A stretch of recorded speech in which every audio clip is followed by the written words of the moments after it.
ರಾಮಮಂದಿರದ ಉದ್ಘಾಟನೆಗೆ 9 ದಿನ ಬಾಕಿ ಇದೆ. ಈ ಬೆನ್ನಲ್ಲೇ ಬೇಕಾದಂತಹ ಸಿದ್ಧತೆಗಳನ್ನು ಅಯೋಧ್ಯೆಯಲ್ಲಿ ಒಂದು ಕಡೆ ಮಾಡಿಕೊಳ್ಳಲಾಗ್ತಾ ಇದೆ. ಮತ್ತೊಂದು ಕಡೆ ಇಡೀ ದೇಶವೇ ಈ ಅಮೃತ ಗಳಿಗೆಗಾಗಿ ಅತ್ಯಂತ ಕಾತುರದಿಂದ ಕಾಯ್ತಾ ಇದ್ದಾರೆ. ಈ ಬೆನ್ನಲ್ಲೇ ರಾಜ್ಯದಿಂದ ಯಾರ್ಯಾರು ಅಯೋಧ್ಯೆಗೆ ಹೋಗಲಿಕ್ಕೆ ಪ್ಲಾನ್ ಅನ್ನು ಮಾಡಿಕೊಂಡಿದ್ದಾರೋ ಅವರಿಗೆ ರೈಲ್ವೆ ಇಲಾಖೆ ಗುಡ್ ನ್ಯೂಸ್ ಒಂದನ್ನು ಕೊಟ್ಟಿದೆ. ಏನದು ಗುಡ್ ನ್ಯೂಸ್? ಬನ್ನಿ ನೋಡ್ಕೊಂಡು ಬರೋಣ. ರಾಜ್ಯದ ರಾಮ ಭಕ್ತರಿಗೆ ರೈಲ್ವೆ ಇಲಾಖೆ ಗುಡ್ ನ್ಯೂಸ್. ಜನವರಿ 22ಕ್ಕೆ ಅಯೋಧ್ಯೆಗೆ ಹೆಚ್ಚುವರಿ ಟ್ರೈನ್ ಬಿಡಲು ಪ್ಲಾನ್. ಅಯೋಧ್ಯೆ ರಾಮ ಮಂದಿರ ಉದ್ಘಾಟನೆ ಕಾರ್ಯಕ್ರಮಕ್ಕೆ ಇಡೀ ದೇಶವೇ ಕಾತುರದಿಂದ ಕಾಯ್ತಾ ಇದೆ. ಈ ಮಧ್ಯೆ ರಾಜ್ಯದಿಂದ ರಾಮನೂರಿಗೆ ತೆರಳುವ ಭಕ್ತರಿಗಾಗಿ ನೈಋತ್ಯ ರೈಲ್ವೆ ಇಲಾಖೆ ಗುಡ್ ನ್ಯೂಸ್ ಕೊಟ್ಟಿದೆ. ಜನವರಿ 22ರಂದು ರಾಜ್ಯದ ಪ್ರಮುಖ ನಗರಗಳಿಂದ ಹೆಚ್ಚುವರಿ ರೈಲುಗಳನ್ನು ಬಿಡೋದಕ್ಕೆ ಪ್ಲಾನ್ ಮಾಡಿದೆ.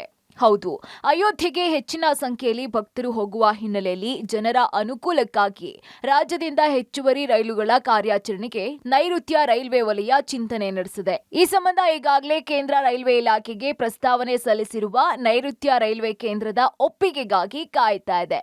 ಮುಂದಿನ 3-4 ದಿನದ ಒಳಗೆ ಗ್ರೀನ್ ಸಿಗ್ನಲ್ ನೀಡುವ ಸಾಧ್ಯತೆ ಇದೆ.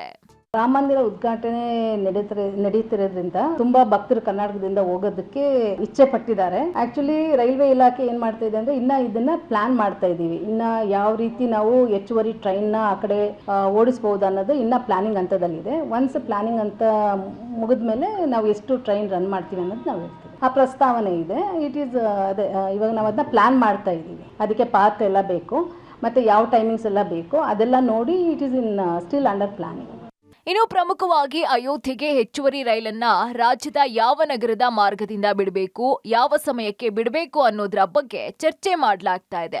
ರಾಜ್ಯದ ಬೆಂಗಳೂರು, ಮಂಗಳೂರು, ಕಲಬುರಗಿ, ಹುಬ್ಬಳ್ಳಿ, ಮೈಸೂರು ನಗರಗಳಿಂದ ರೈಲಿನ ಸಂಪರ್ಕಕ್ಕೆ ಚಿಂತನೆ ನಡೆಸಿದ್ದು, ಈ ಎಲ್ಲಾ ಅಂಶಗಳನ್ನ ಒಳಗೊಂಡಂತೆ ಅಧಿಕಾರಿಗಳು ರೂಪುರೇಷೆ ಸಿದ್ಧಪಡಿಸ್ತಾ ಇದ್ದಾರೆ. ಒಟ್ಟಾರೆಯಾಗಿ ಮುಂದಿನ ವಾರದ ಒಳಗೆ ಎಷ್ಟು ರೈಲು ಯಾವ ನಗರದಿಂದ ಯಾವ ಸಮಯಕ್ಕೆ ಓಡಾಡುತ್ತೆ ಅನ್ನೋ ಬಗ್ಗೆ ರೈಲ್ವೆ ಇಲಾಖೆಯೇ ಮಾಹಿತಿ ನೀಡುವ ಸಾಧ್ಯತೆ ಇದೆ. Raghu, metro bureau, public TV, Bengaluru.